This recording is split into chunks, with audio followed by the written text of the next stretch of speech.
You are going to get locked up. You don't know anything about me. You don't know anything about me. People don't have to put up with being cursed at when they're trying to represent you. People don't. And I think you just cursed at me because I'm good at reading. No, I did not. You're just trying to start something. I did not just curse at you. You said I'm trying to start something, girl. Who you talking to? Look at Who you. you You're being rude right now. I'm not even being to? rude Who to you. are You've you? been rude all morning. I haven't even been I rude have. to you. I mean, that is so hilariously funny. I can't even put that to words. Miss Urell is like literally in the bed. Like I've not even addressed the fact that she's in the bed. You ain't asked me not one question. You ain't Oh, I asked me did. nothing. You ain't asked me First of nothing. all, lower your. Man, this right here is one of those hearings that makes you sit back and wonder. How did we get here? A defendant, full of attitude, sitting in bed on a Zoom call with the court and acting like she's on FaceTime with a friend instead of standing before a judge. What you're about to see is a full-on lesson in how to self-destruct in real time. Because Judge Bryant? Yeah, she does. Okay, I'm ready on Urell, and then Miss Urell. I believe I gave you instructions about remaining stationary, but I may not have. So I need you to be stationary. I need you to be seated in an upright position and ready to attend court. I cannot walk around on your camera. You're standing at the podium right now. We're standing at the podium. Yeah, I'm frustrated too. Can you put your head up, take your hands off your eyes, and let's pretend that we're in court. If we can't pretend that we're in court physically, then we shall be in court physically. So we either have to pretend that we're there and act as if we're there, or we shall be there. We shall actually be there in person, standing at that podium. This is case number 224557001. The people of the state of Michigan versus Sierra Renee Urell. The defendant is charged with one count of assault or assault and battery. Today is the date set for final pretrial conference. Appearances, please. For the record, Your Honor, Christina Ruder on behalf of the people. For the record, Your Honor, Joseph Pernicano, P84918, appearing on behalf of Sierra Urell. Ms. Urell, please unmute and state your name. Sierra Urell. What's your middle name, please? Renee. Do we need an adjournment, counsel? Or I don't know, it seems like your client is quite frustrated for some reason unknown to me. We just called the case, like we literally only called the case. Sierra Renee Urell. I was talking to counsel. Counsel, yes, did we need adjournment? Did you need to talk to your client? I'm not real sure. How are you proceeding today? Because I'm not going to proceed like with hostility. That's how stuff go left, and then stuff goes left. Sometimes it's just better to be in person because then people, I don't know, they act a little better. Maybe they act a little less hostile. I don't know, counsel, but how are we proceeding today? Because is it possible for me to have a breakout room with Ms. Urell? If not, then we would ask for an adjournment for an in-person hearing. You can have a breakout with her. Did you know you can have a breakout with your client for sure? And then okay. That'll also give Mr. Haddad an opportunity now to talk to the prosecutor because he wanted to talk to the prosecutor. Did you know how you were proceeding with respect to your client, or you? I lost contact. Let me just let you talk to her. Okay, that sounds good. I'll let you talk to her. Oh, I think my clerk had told me that somebody wanted to do that with their client. All right, I'm going to send you. Okay, I'll send you and your client. Play games. So here's what went down. We've got Sierra Renee Urell, charged with assault and battery, joining court from home, literally lounging in bed. The judge starts off calm, even polite, asking her to sit up, act professional, pretend they're in an actual courtroom. You'd think that's simple enough, right? Nope. From the jump, Sierra's rolling her eyes.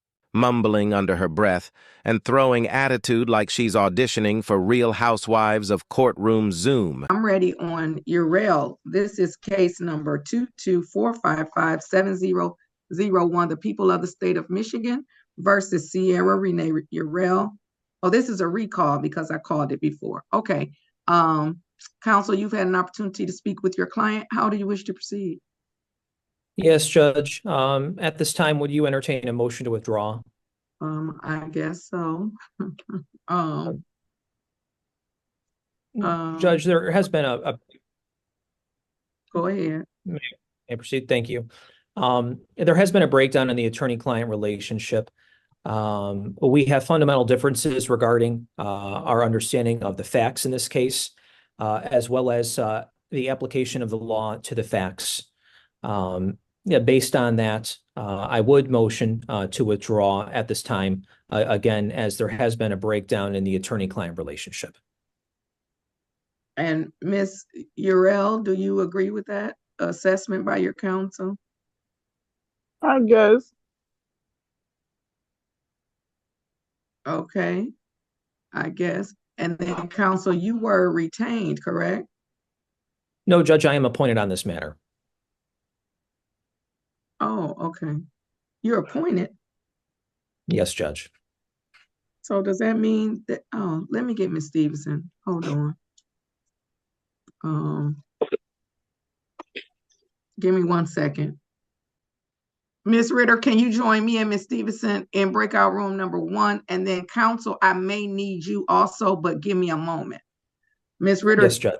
me and Ms. Stevenson in breakout room number 1. Yes, ma'am.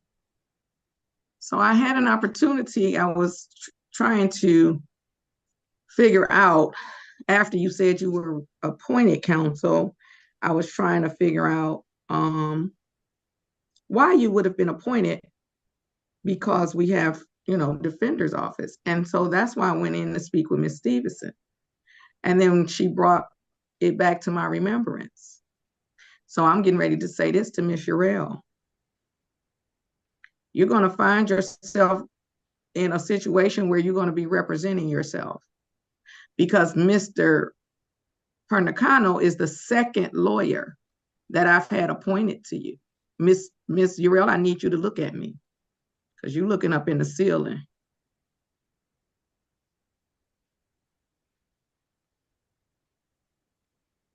So this Mr. Pernicano is the second lawyer that I've had appointed to you.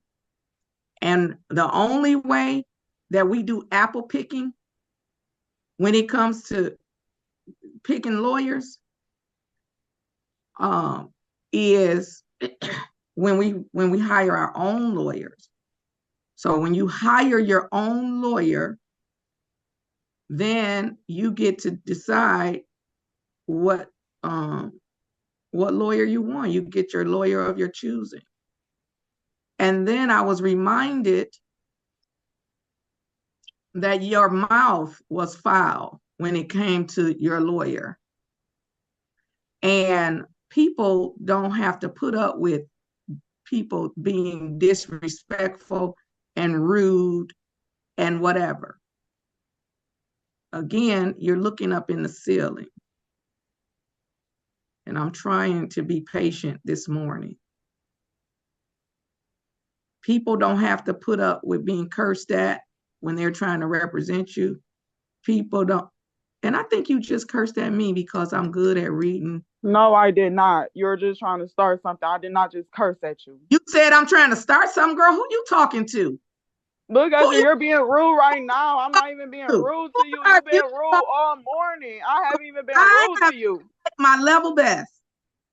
I've tried my level best. And then she just had the nerve to say I've been rude all morning. She just said I've been rude all morning. I mean, that is so hilariously funny. I can't even put that to words. So what I'm going to do is this. We're going to all just come on.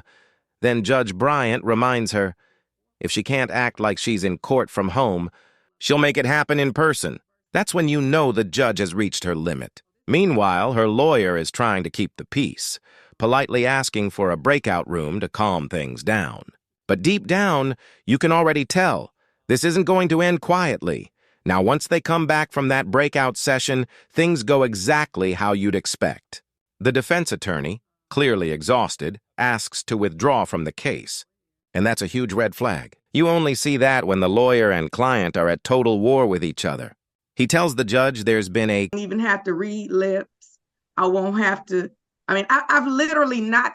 She said I've been rude all morning. I've literally not said anything about the fact I that just tell you what you said. I've literally not said anything about the fact that Miss Urell is like literally in the bed. Like I've not even addressed the fact that she's in the bed, and she said I've been rude all morning. And then thankfully, I don't care if you're sitting up. It is inappropriate to come to court sitting up, laying down, sitting over the bed. I don't care if you're sitting up. I know you're sitting up. I can clearly see with my eyes that you are sitting up, because contrary to to your belief, because not popular to belief, I'm very intelligent. I can see that you're sitting up in the bed. What I also know is that you have been rude, and you cannot maintain a lawyer. I'm not inclined. So here's the situation we find ourselves in right now as you keep on talking, right? And the only reason that we can't hear you and it's not a disruption currently to the record is because you were on mute, and in this moment the court is not going to allow you to unmute yourself. So here's the situation. I don't have to keep giving you a lawyer. You're confused in your thinking. I have given you 2 lawyers free. I've given them to you. I've provided them as according to what the law requires. And this is the second lawyer that the court has provided for you that wants to withdraw. It's the second lawyer. So here's the situation. I'm going to allow counsel to withdraw. And then Miss Urell is going to have to try to get her some more counsel. Miss Urell is going to have to get her own counsel, or Miss Urell is going to have to represent herself. I will talk to the Michigan Indigent Defense Counsel office and see if they're willing to appoint one more lawyer for Miss Urell. And I believe the answer may be no, because what we're not going to do is keep appointing lawyers for Miss Urell to curse out or be rude to, or decide that she knows best on how to do the case. That sounds like Miss Urell needs to represent herself because she believes that she knows best how to do that. So we're going to come in person. Mr. Flanagan, we'll talk about it after the docket, but Ms. Urell needs to try to see if she can hire her own lawyer. If the MIDC appoints another lawyer to this case, and let me just let the record reflect. I know it can only be reflected in the video as opposed to in the verbal record, because Ms. Urell is on mute. She is slamming her hands together. She is continuously talking while the court is talking. She is slamming her hands together. She now has her hands on her head, and it's just inappropriate. So we're going to come in person in 2 weeks, and we're going to see if we can get another lawyer to do the case. And if not, that's fine too. Ms. Urell, today is the January 17th. We're going to come January 31st in person. So we're going to set this in person at 9:02. Counsel, you are, let the record reflect that Ms. Urell does have her hand up, and I am going to allow for her to unmute, but I'm going to state in advance and for the record that if you are rude, if you are yelling, if you are anything other than, and then let the record reflect that she has also sent directly to me, which is inappropriate, right? She has sent a chat saying, so I'm trying to figure out, you just not go let me say none, N-U-N. So that's what's in the chat. So let me just indicate for the record that is inappropriate to say to the judge. That's it's disrespectful. Complete breakdown in communication. Translation: this woman is impossible to work with. And Judge Bryant, who's been patient up to this point, finally connects the dots. She reminds Sierra this isn't her first lawyer, it's her second. The first one quit too. At this point, you can practically feel the tension through the screen. The judge looks right into the camera and says, "People don't have to put up with being cursed at when they're trying to represent you." Then, Sierra, completely missing the gravity of the moment, fires back like she's arguing in a group chat. She actually tells the judge, "You're just trying to start something." Oh no. You could see Judge... If that's how you're going to talk to me, when I unmute you, I'm going to immediately mute you back. And then it appears that we might need to submit the matter for a competency evaluation, but I'm going to allow you to unmute, and you're going to be respectful to me, or I'm going to mute you back. And there's nothing funny going on in my courtroom. There's nothing funny.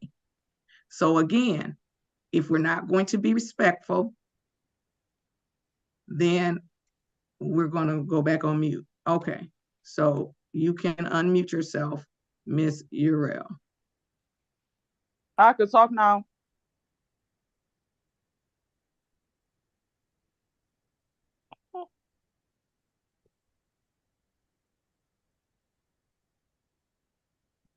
Miss Urel, what do you want to I say just to asked, the could court? I speak, and you just looked around and didn't say anything.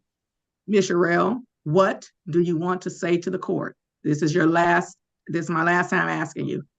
Okay, what I want to say to the court is, how y'all just go off of what some lawyer saying? You ain't asked me not one question. You ain't asked me nothing. You ain't asked me nothing. First of all, lower your voice because you're yelling at me. Because you sitting here trying to make it just off of what a lawyer said. First of all, you're yelling at Bryant's expression change instantly, like the calm before a thunderstorm. She leans forward and goes, "Girl, who you talking to?" And that's it. The switch flips. What started as a routine pretrial hearing just turned into a live-streamed meltdown. Judge Bryant calls her out right there, reminds her that she's not being cute, she's being disrespectful. And the best part? The judge keeps her composure the entire time. No yelling, no name-calling, just pure controlled authority. It's one of those moments where you realize this judge doesn't need volume to command a courtroom. You can feel it. This is about to go downhill fast. Sierra's digging her hole deeper by the second, and what happens next? Allow that. Second of all, I specifically said, so let's rewind. No, I know exactly what you said. Because your memory your memory is failing you, and let the record reflect that I've muted Ms. Urel. So when counsel asked to withdraw, I specifically said, Ms. Urel, do you agree with that assessment? So you said, I didn't ask you nothing. You said, I'm just going by what some lawyer said. And when counsel asked to withdraw, I specifically said, Ms. Urel, do you agree with that assessment? And then Ms. Urel said, I guess so. That's what Ms. Urel said. So let the record be clear that I, in fact, asked Ms. Urel if she agreed with the assessment. So I'm going to go ahead and set the matter for January the 31st for a final pretrial conference. It is in person at 9:02. We are going to contact the Michigan Indigent Defense Council to see if they will appoint a third lawyer for Miss Urell. This will be the third and final lawyer appointed. If this relationship does not work out for Miss Urell, then we are going to, let me disable the chat because Miss Urell continues to speak to me in the chat, which is inappropriate. So I'm going to disable the chat. And then we are going to, Miss Urell, if you would stop yelling, if you would pay attention, then I would take you off mute. But like literally right now, you're yelling, literally. And the only reason that we can't hear is because you're off mute. Now, what I'm going to do, let me just read for the record what she sent to me directly in the chat, which was inappropriate.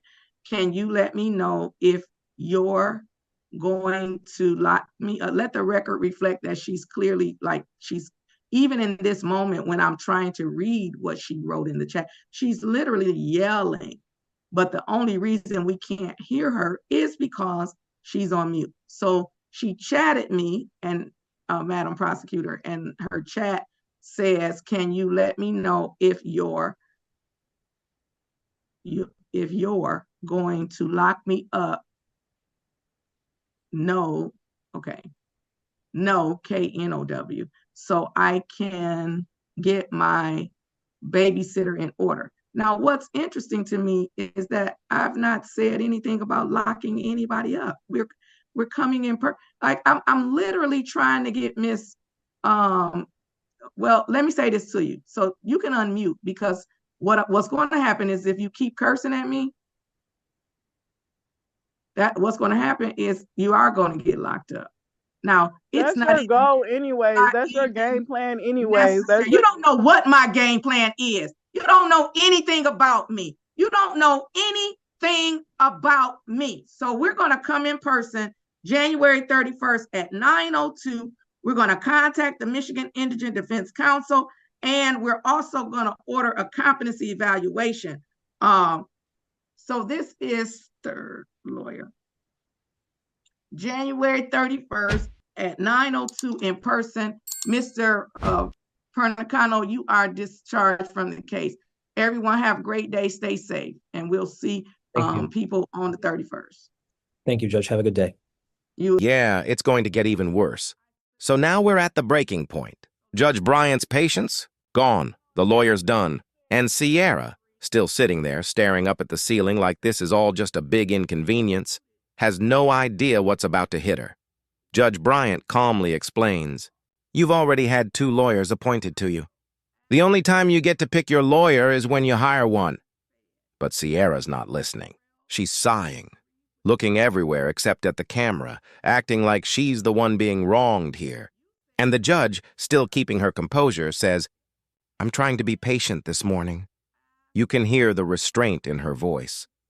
Then comes the reality check. People don't have to put up with you being rude or disrespectful, the judge tells her. And that's when Sierra snaps back with that classic deflection. "I didn't curse at you, you're just trying to start something." The silence that follows?